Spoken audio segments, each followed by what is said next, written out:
सब कहते हैं मैंने टोल बंद कर दिया, सब में शब्द उनका बीजेपी नहीं आता, मोदी जी नहीं आता, मैं आता। उनने क्या कहा था? गडकरी जी ने कहा था कि जो करेगा जात पात की बात उसको मैं मारूंगा लात, कहा था, वीडियो है, भेज दूंगा।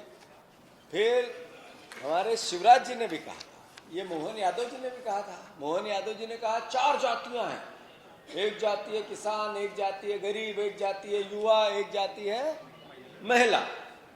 ये जातिगत जनगणना वाले क्रिटिसिज्म किया था, सबने पता है, खरीद दिया, आपने देखा होगा।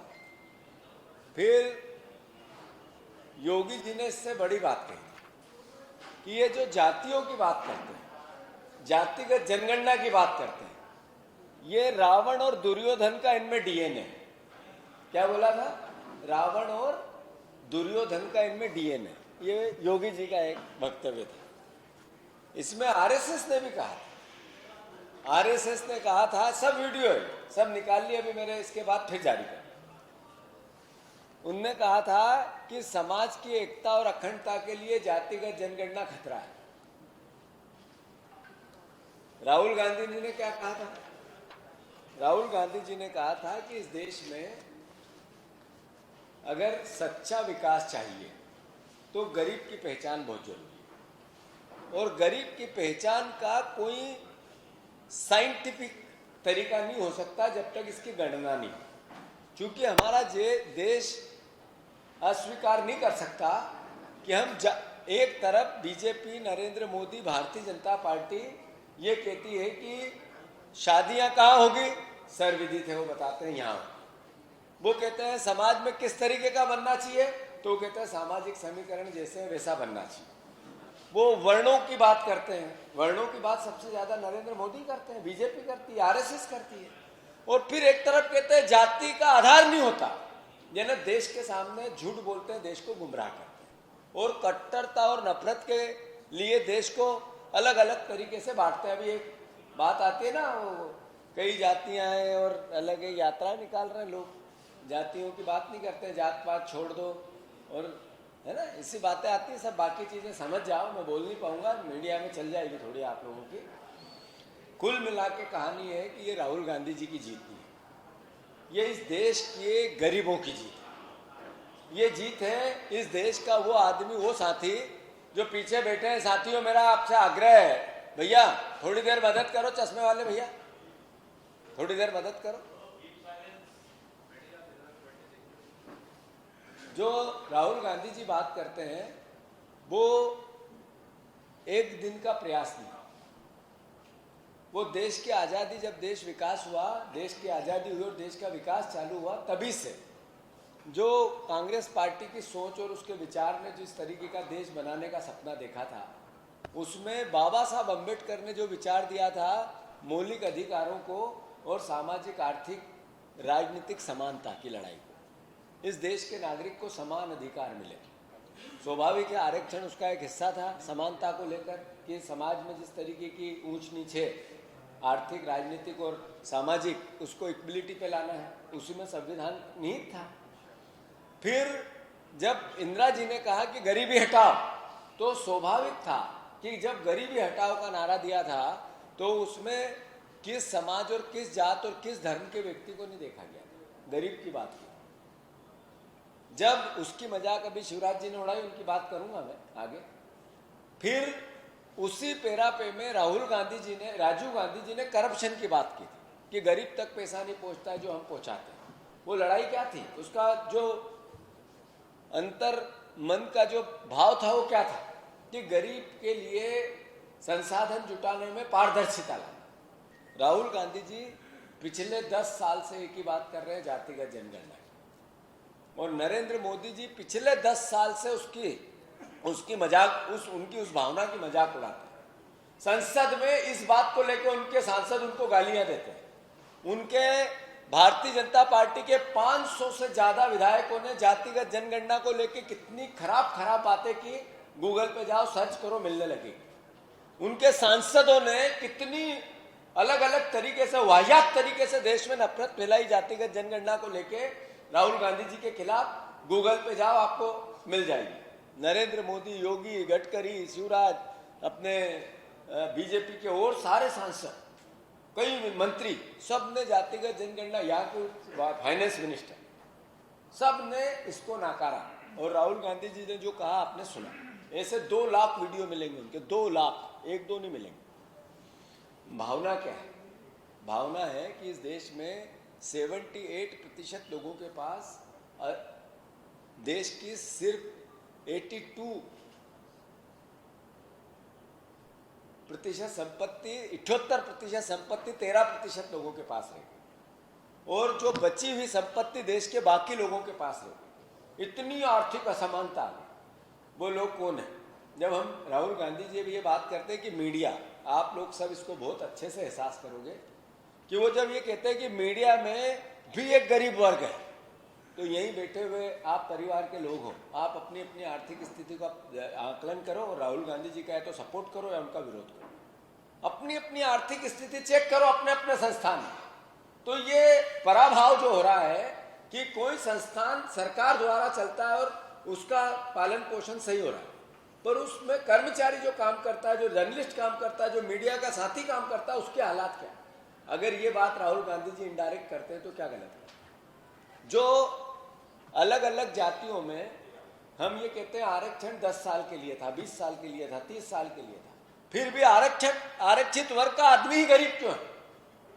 क्यों वंचित है? क्यों लाभ नहीं ले पा रहा? क्यों उतना पढ़ा लिखा नहीं हो पा रहा? देश के खजाने की ताकत उस मीडिया के कर्मचारी के लिए और उस आरक्षित साथी के लिए क्यों नहीं होना चाहिए? उससे पहले नहीं की थी। जब ब्रॉडकास्टिंग सर्विसेज बिल वापसी हुई, राहुल गांधी जी ने अभिव्यक्ति की आजादी, आपसे जुड़ा हुआ है, broadcasting services bill 2024, Rahul Gandhi ji ने जब इसका विरोध किया, जो प्रतिबंध लग रहा था यूट्यूबर पे, तो फिर सरकार ने बैकअप लिया, वापस लिया। लेंटर एंट्री भर्ती रद्द 2024, आरक्षण विरोधी बताकर 2024 में 45 भर्तियों को रद्द करवाया था राहुल गांधी जी ने। इसीलिए इसी बात पे तो मैं बताना आपको ये चाहता हूं कि राहुल जी जो बात करते हैं देश के मर्म की बात है, विपक्ष में भी देशभक्ति की बात करते हैं, देश के प्रति अपने दायित्व की बात करते हैं। रेलवे की कुलियों की बात हो या जीएसटी की दरों की बात हो, चाहे नोटबंदी जैसा कोविड मैंने कहा ही सही, आर्थिक दूरदर्शिता के लिए जब एक हम कार्यक्रम लेके आए थे कि 72,000 रुपया पर व्यक्ति के खाते में डालेंगे, गरीब के खाते में डालेंगे। ये लड़ाई गरीब से वोट लेने की नहीं थी, ये लड़ाई देश में आर्थिक समरसता और आर्थिक एक तरह से इक्विलिटी, जिससे देश की अर्थव्यवस्था चल पड़े, उसकी खरीदी परचेसिंग पावर आम आदमी की बढ़े और उससे देश के उद्योग चले। आज सेंसेक्स ये बताता है कि 2.1% देश के उत्पादन एक तरह से उत्पाद कर रहे हैं, यानी 12% से 10% का ये हालात देश के बनने लगे हैं।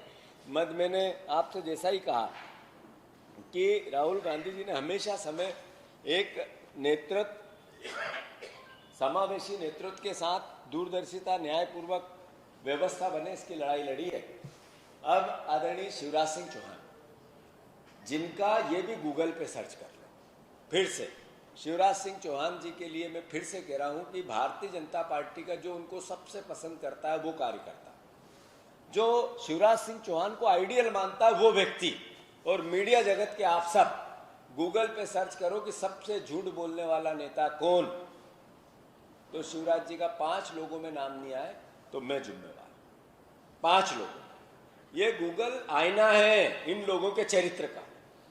ये मैं बार बार इसलिए बोलता हूं कि गूगल में इंफॉर्मेशन फिट होती है, मीडिया वालों के माध्यम से या अलग अलग इंफॉर्मेशन से वो अपने वक्तव्य बनाता है। एआई की दुनिया है और फिर वो बोलता है ग्रुप, एक नया ग्रुप क्या आया है, उस पर सर्च कर लो ये सबसे झूठा कौन, तो शिवराज जी 2 में आ रहे हैं, 2 लोगों में आ रहे हैं, 2 लोगों में। वो 5 बताता है, ये 2 में ही बताता है। अभी शिवराज जी ने जो कहा कि कांग्रेस इतने साल से थी, उनने जातिगत जनगणना क्यों नहीं कराई, पंडित नेहरू को लेके आ गए वापस, उसका उत्तर हमने जेटली जी से दिलवाया, जो आपने वीडियो में सुना। उनने कहा कि 21 मई 2011 को आदेश यूपीए की सरकार ने जारी किया कि जातिगत जनगणना होनी चाहिए, और 13 और 14 में जातिगत जनगणना पे काम हुआ। 14 में सरकार बदल गई, मोदी बदल गए, सरकार जो 13-14 में काम होना था और 14 में डिक्लेरेशन होना था, अगर हमारी सरकार होती जब 13 और 11 और 12 की बात चल रही थी, 13 और 14 की, जब शिवराज जी मुख्यमंत्री थे, उनने भी ये काम कराया, उसके बाद भी झूठ बोलते हैं। इसलिए मैंने उनके झूठ की बात कही। उछल कूद करते हैं राहुल गांधी, क्या बोल रहे थे, उछल कूद करते हैं राहुल गांधी। राहुल गांधी में तो सब्र है, राहुल गांधी में हिम्मत है, राहुल गांधी की नेतृत्व क्षमता है। इतनी बार हारने के बाद भी देश हित में हमेशा लगे रहते हैं। शिवराज जी, आप 15 महीने हार गए थे, कहाँ थी आपकी पार्टी और कहाँ थी आपकी सरकार, कितने मुद्दे उठाए आपने? वो उछल कूद आप करते हो, शिवराज सिंह चौहान करते हैं। क्यों नहीं दिया 3100 के धान के दाम, आप बोल के गए थे? क्यों नहीं दिया 2700 के गेहूं के दाम, आप बोल के गए थे? आप 3000 बहनों को देने थे, क्यों नहीं दिया आपने? क्या हुआ 450 के गैस सिलेंडर का? क्या हुआ शिवराज जी? आपने कहा था किसान भाइयों, मैं किसान का बेटा हूं, सारे ऑडियो में अभी सहकारिता के जितने भी हमारे किसान हैं, शिवराज जी आप कृषि मंत्री हो, आपकी आंखों में क्या रतौदी चढ़ गई है क्या? आपके कान में ये समझ में नहीं आता कि सारे किसान परेशान हो रहे हैं, जिनको यूरिया लेनी थी, जिनको अलग अलग तरीके से सहकारिता से लाभ लेना था, जिनको लोन रिन्यू करना था, सब क्वेश होगा। 98% सहकारी सोसाइटियां ओल्ड हो और इधर सहकारिता के चुनाव कराने। तो ये शिवराज जी का ही तो पाप है जो किसान भोग रहे हैं। आपने किसानों की बात करने के लिए बात की थी, क्यों आपने अभी बोल रहे थे हम गरीबों को पट्टा देंगे, कांग्रेस बोलती थी गरीबों के लिए। अभी उनके भाषण में देखो आप, ये पूरा सुनोगे तो पता चलेगा। फिर ऋण, कृषि ऋण माफ कर देंगे, ट्रैक्टर का ऋण माफ कर देंगे। कांग्रेस पार्टी ने सब वो किया जो कहा था, और आपने जितनी बार जो बोले आपका आकलन करो, उनकी पूरी रिकॉर्डिंग निकालो और खुद पता लगाओ कि आपने कितना झूठ बोला। तो शिवराज जी का मैं एक तरह से निंदा करता हूं कि मेरे प्रदेश के पूर्व मुख्यमंत्री, देश के कृषि मंत्री देश के सामने देश में गए तब भी झूठ बोलते हैं, प्रदेश में तो बोलते ही बोलते। मैं कर्मचारी जो काम करता है, जो जर्नलिस्ट काम करता है, जो मीडिया का साथी काम करता है, उसके हालात क्या? अगर ये बात राहुल गांधी जी इनडायरेक्ट करते हैं तो क्या गलत है? जो अलग अलग जातियों में हम ये कहते हैं आरक्षण 10 साल के लिए था, 20 साल के लिए था, 30 साल के लिए था, फिर भी आरक्षित वर्ग का आदमी ही गरीब क्यों है? क्यों वंचित है? क्यों लाभ नहीं ले पा रहा? क्यों उतना पढ़ा लिखा नहीं हो पा रहा?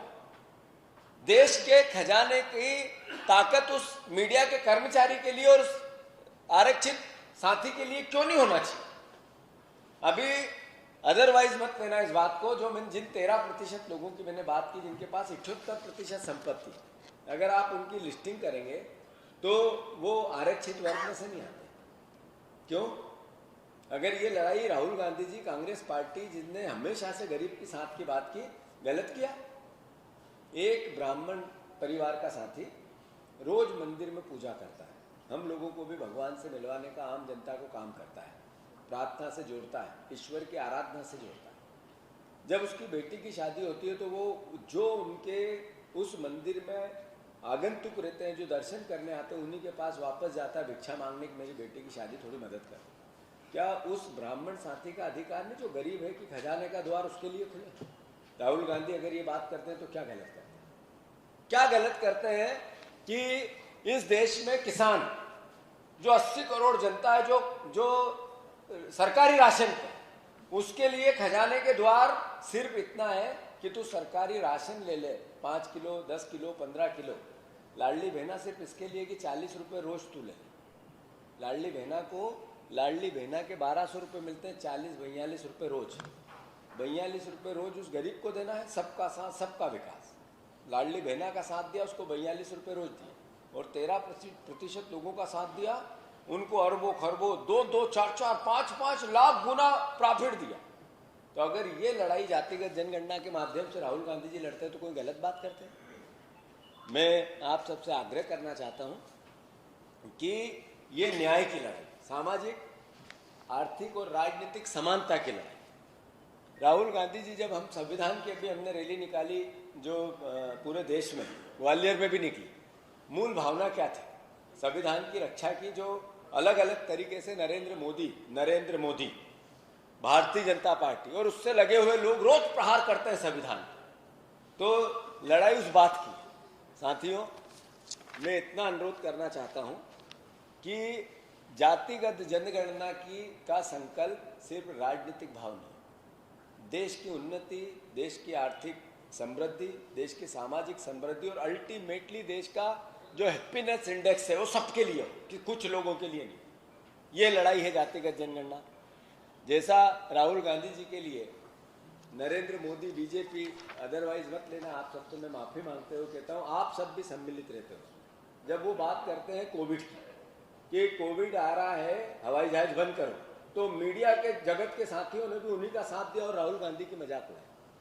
जब राहुल गांधी जी ने नोटबंदी का विरोध किया और लाइन में लगे, तो मीडिया संस्थान उनका क्रिटिसिज्म कर। मैं बहुत दुख के साथ कह रहा हूँ ये बात, जब नरेंद्र मोदी सोशल मीडिया पे अरबों रुपए खर्च करके राहुल गांधी जी को क्रिटिसाइज करते हैं, क्रिटिसिज्म करते हैं, उनको अलग अलग तरीके उनकी समझ पे सवाल उठाते थे, तो मीडिया उनका साथ दे। अल्टीमेटली नुकसान इस 10 साल में नोटबंदी का सिर्फ राहुल गांधी अकेले का तो नहीं हुआ, कांग्रेसियों का तो नहीं हुआ, आप सबका भी हुआ, देश का भी हुआ, गरीबों का भी हुआ। इस देश में ऐसा कोई एक व्यक्ति नहीं बचा, कुछ लोगों को छोड़ के जिनको इससे लाभ लेना था, वो उद्योगपति 13% जिनकी मैंने बात की, जो बैंकर्स थे, जिन्होंने नोट बदलने में 2 नंबर से तरीके बनाए, वो अरबपति हो गए, नेता हो गए। बीजेपी के जितने सहकारिता के लोग थे वो हो गए, पर आम बीजेपी का कार्यकर्ता भी इससे ग्रसित हुआ, कोई नहीं छूटा। तो राहुल गांधी जी ने जब जब जो बोला, उनका जब क्रिटिसिज्म चालू किया सरकार ने, बीजेपी ने, विपक्ष ने, उसका दायित्व है, वो करेगी। वो क्यों मानेगी कि राहुल गांधी सही, पर जब मीडिया उनका साथ देती है तो नेचुरल है, स्वाभाविक है। हमारे मन में सवाल आता है कि लोकतंत्र का जो चौथा स्तंभ है वो निष्पक्ष क्यों नहीं होना चाहिए, होना चाहिए। और मैं अनुरोध करना चाहता हूँ आप सबसे कि ये केवल 2 किस्से मैंने राहुल जी के सुनाए आपको, कि जब राहुल गांधी जी ने सवाल खड़े किए, ऐसे 2 ही नहीं थे। राहुल गांधी जी के कहने के बाद नरेंद्र मोदी जी ने कितने फैसले बदले। मैं इस बात को मुझे करते हुए बड़ा फख्र महसूस होता है कि मेरा नेता राहुल गांधी है, कांग्रेस के नेता राहुल गांधी है, देश के नेता राहुल गांधी है, देश के युवाओं के नेता राहुल गांधी है, किसानों के नेता राहुल गांधी है। एक बात नहीं मानी नरेंद्र मोदी ने, ऐसा नहीं है कि केवल नोटबंदी पे उनका चेहरा साफ हुआ, उनका कोविड में अरबों लोग मर गए, थूक दिया किसी ने, फल है उसको चाट चाट के दे रहे हैं। इसमें कौन लोग थे ये अफवाहें फैलाने? उन्हीं जो अफवाहें फैलाने में लोग थे, उनके परिवारजन भी मौत के घाट उतर गए। यही तो लोग थे जो नफरत फैला रहे थे, उन्हीं के खिलाफ तो राहुल गांधी लड़ रहे थे। मेरा आपसे आग्रह है, 4 काले कानून राहुल गांधी दृढ़ता से लड़े, नरेंद्र मोदी बैकअप हुए, देश से माफी मांगी। अग्निवीर योजना राहुल गांधी ने लगातार कहा कि देश के हित में नहीं है। जब नरेंद्र मोदी 3 जुलाई 2024 लोकसभा में राहुल गांधी ने मांग की, 4 जुलाई को सरकार ने शहीदों को, अग्निवीरों को पेंशन चालू की, उससे पहले नहीं की थी। जब ब्रॉडकास्टिंग सर्विसेज बिल वापसी हुई, राहुल गांधी जी ने अभिव्यक्ति की आजादी, आपसे जुड़ा हुआ है, broadcasting services bill 2024, Rahul Gandhi ji ने जब इसका विरोध किया, जो प्रतिबंध लग रहा था यूट्यूबर पे, तो फिर सरकार ने बैकअप लिया, वापस लिया।